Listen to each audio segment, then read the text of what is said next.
इसलिए जिंदगी में जिसके गुरु नहीं होता उसका जीवन कभी शुरू नहीं होता।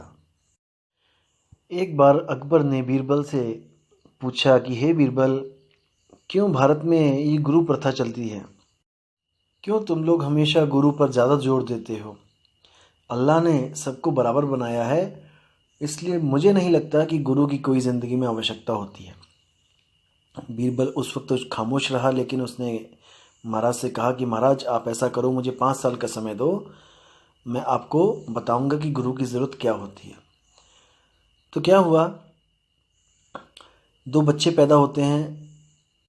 उन बच्चों के पैदा होते ही बीरबल उन बच्चों को, एक को तो अपने शहर में रखता है और दूसरे को जंगल में एक छोटी सी कुटिया बनाकर एक सिपाही की ड्यूटी लगा देता है कि इसको वहीं पे रहना है और इसको खाना पीना देना है, पालना है, लेकिन इसके साथ बात नहीं करनी है, इसको बोलना नहीं है कुछ भी, ना ही इससे कुछ पूछना है। तो 5 साल बीत जाते हैं दोस्तों।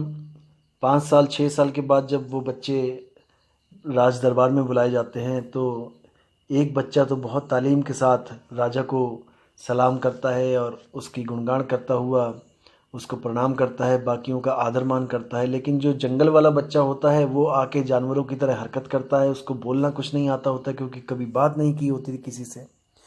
तो वो बंदर की तरह कभी इधर छलांग मारता है, कभी उधर देखता है, कभी कुछ करता है। तो राजा हैरान होता है देख के, कहता है बीरबल, इसका क्या मतलब है, ये क्या दिखा रहे हो मुझे? तो बीरबल कहता है कि महाराज, ये आपके उस सवाल का जवाब है कि गुरु जिंदगी में क्यों ज़रूरत होती है गुरु की। आपने कहा कि अल्लाह सबको बराबर बनाता है, सबको एक सी नियामतें देता है, इन दोनों को भी एक सही बनाया था। लेकिन देखो, एक की ज़िंदगी में तो गुरु आ गया और दूसरे की ज़िंदगी में गुरु नहीं आया। तो देखो कैसा ज़मीन आसमान का अंतर हो गया। हालांकि ये दोनों अल्लाह ने बराबर ही बनाए थे। इसलिए दोस्तों, गुरु ज़िंदगी में बहुत बहुत ज़रूरी है। कैसे ज़रूरी है? जैसे सब्जी में नमक। आप 500 रुपये किलो की सब्जी भी लेके आ जाओ, अगर आपने उसमें नमक नहीं डाला तो आपके गले से नीचे नहीं जाएगी, आपको वो स्वाद नहीं लग सकती। चाहे उसमें एक चुटकी नमक ही डालना है, लेकिन वो गुरु एक चुटकी नमक का ही काम करता है जिंदगी में।